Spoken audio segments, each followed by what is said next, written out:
En ce lundi de la 6e semaine de Pâques, l'évangile de Saint Jean nous parle de l'Esprit Saint.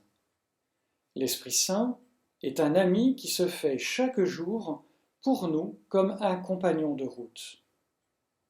Comme nous le dit l'Évangile, au moment où Jésus va passer et va prendre congé de ses disciples, il leur assure qu'il ne les laissera pas seuls, je vous enverrai l'Esprit Saint.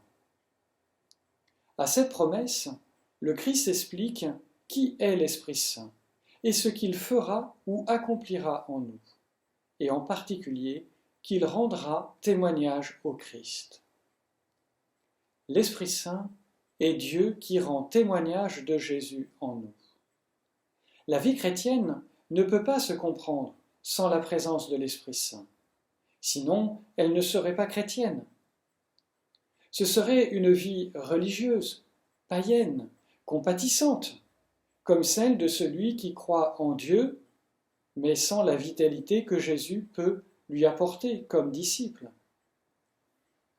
L'Esprit Saint nous ouvre le cœur pour connaître Jésus. Il agit en nous tout au long de la journée, pendant toute notre vie, comme témoin qui nous dit qui est et où est Jésus.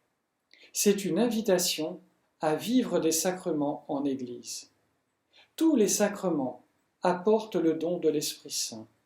Quand Dieu se donne, il ne peut que se donner tout entier sans retenue. Vivre sa vie avec les sacrements, c'est en fait laisser l'Esprit Saint raviver de nouveau cette marque qu'il a laissée lors du sacrement de la confirmation à la suite du sacrement du baptême.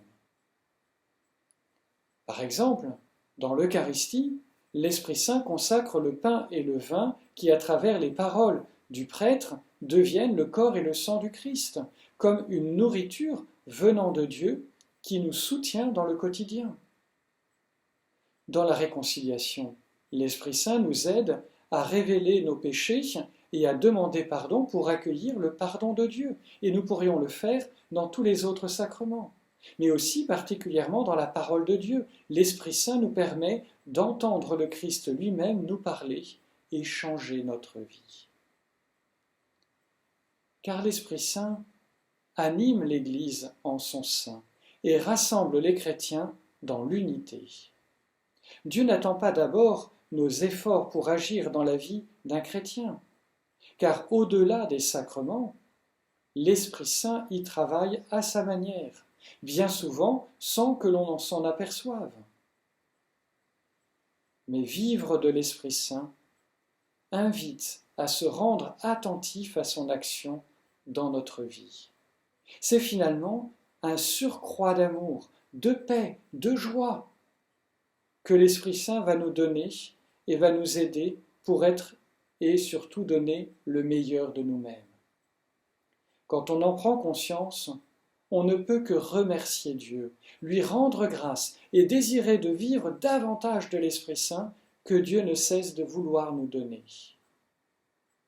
C'est alors que nos efforts prennent sens. Ils sont tournés vers l'action de l'Esprit Saint plus que vers nous-mêmes. Alors, frères et sœurs, vivons de l'Esprit Saint et préparons notre cœur à l'accueillir le jour même de la Pentecôte. Je vous souhaiterai bonne journée à vous, sous l'action et sous l'œuvre de l'Esprit Saint.